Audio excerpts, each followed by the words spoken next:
Moro Janne. Moro. Hei, miten on mennyt? Tämä on varmasti ollut raskasta, kun siltä lähti karja pois. Ei tää mitenkään raskasta. Ihan kivasti mennyt. Taimaan lumia vähän kattelee ja toimistohommia on ja semmosia, että ihan kivasti.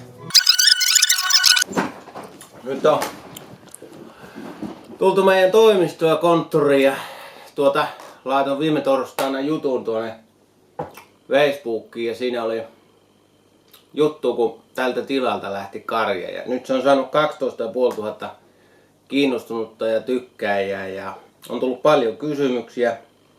Kiitos kysymyksistä, tykkäyksistä ja siellä on herättänyt paljon keskustelua. Niin, me tehdään Heikin kanssa tämmöisiä pieniä videoklippejä, missä kysellään kaikenlaista ja selvitellään kaikenlaista. Haluttaisiin ihmisiltä kysymyksiä, viljelijäkollega ammattilaisilta kaiken maailman pointteja ja voihan sinne joku kauppiaskin heittää läppää. Heikki on tuossa. Terve Heikki. Moro. No. Maaseudun tuleva.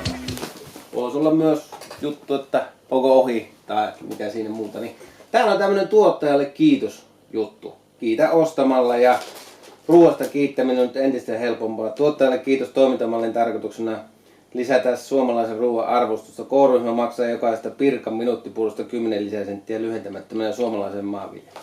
No niin, pitää olla varmaan Pirkan minuuttipuuron tuottaja, jotta saa pitää 10 senttiä. Minä en oo, enkä oo vissiin sitä saanutkaan. Ja tuleeko tää 10 senttiä, miten tää tulee? Tuleeko tää koko viljelijäporukalle niinku yhteensä, jotta en tiedä. Täällä on K-kaupan sivulla vielä lisää Pirkan naudan paistileike. Siitäkin pitäisi olla 20 senttiä per paketti. HK tuote näyttää olevan. Soitin teurastamolle ja kysyin, että missä se on. Tilityslappu on tuossa. 2,66 € on lihahinta kilolle. Luokkalisää. Sopimuslisää. Ja sit on jos on erä iso, niin semmonen erälisää, mutta ei oo K-sopimuslisää. Pitäisi olla 20 senttiä per paketti, että joko ei oo myyty, teurastamollakaan ei tiennyt minne se tulee, että meille näytetään myös tissit aina jaksossa. Te ajateltiin, että tästä saisi mukavan tämmösen, ainahan on kaikissa sketseissä ja noissa semmonen slogani, niin meillä on tämmönen.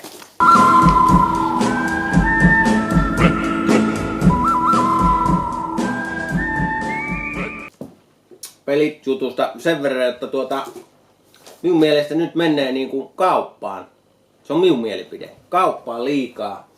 Kaupat pärjää hyvin, ne tekee ennätystuloksia, rakentaa oman rahoituksella kauppoja vaikka mitä. Ei maanviljelijät rakenna oman rahoituksella mitään. Jalostajat on ongelmissa. Just vasta perjantaina nuudennaudan tilityshinta laski 10 senttiä. Kun aloitettiin H-Koskanin terveystoimet. Ei sielläkään mene mitenkään erikoisen hyvin. Niin sillä, jotta kumotaanko tämä, että se kauppa ei vie. Onko se vero vai mikä tässä maksaa? Että se raha, mikä kuuluisi maaseudulle, jotta tuotteita saataisiin hyvä hinta, niin minnekä se menee? Minun mielestä se menee tällä hetkellä kauppaan. Meillä on 3 kaupparyhmää, mitkä vie kaikki voitot. Kuluttaja ei saa halpaa ruokaa. Tuottaja ei saa siitä tuotteestaan käypästä hintaa, että se pärjäisi, pystyisi investoimaan, saisi palkan. Se on minun mielipide. Mutta ottakaa kantaa, niin kuin olette jo paljon ottanutkin, että mistä tämä nyt sitten johtuu. Koitetaan avata näillä meidän videopätkillä näillä, että jostakinhan tämä johtuu, että maatalous ei enää Suomessa kannata. Täälläkin on tehostettu ja viety paljon asioita eteenpäin, jalostettu viljelykasvia, eläimiä. Kyllä pitäisi olla tehokasta. Tuntipalkkaa jää joku 3 € tunnille, niin eihän meillä nyt ole suhteettoman kova tuntipalkkavaatimuskaan. Tämmöistä meillä on ja nyt jos kuka tykkää, näkee ja haluaa kommentoida, niin sana vapaa. Laittakaa kysymyksiä meille. Meille tulee tulevaisuudessa myöskin postikorttiosio. Se on erittäin mielenkiintoinen. Hieno kortti palkittaa sitten aina 10 litran tyhjä ämpäri. Niin. Noniin. Ei muuta kuin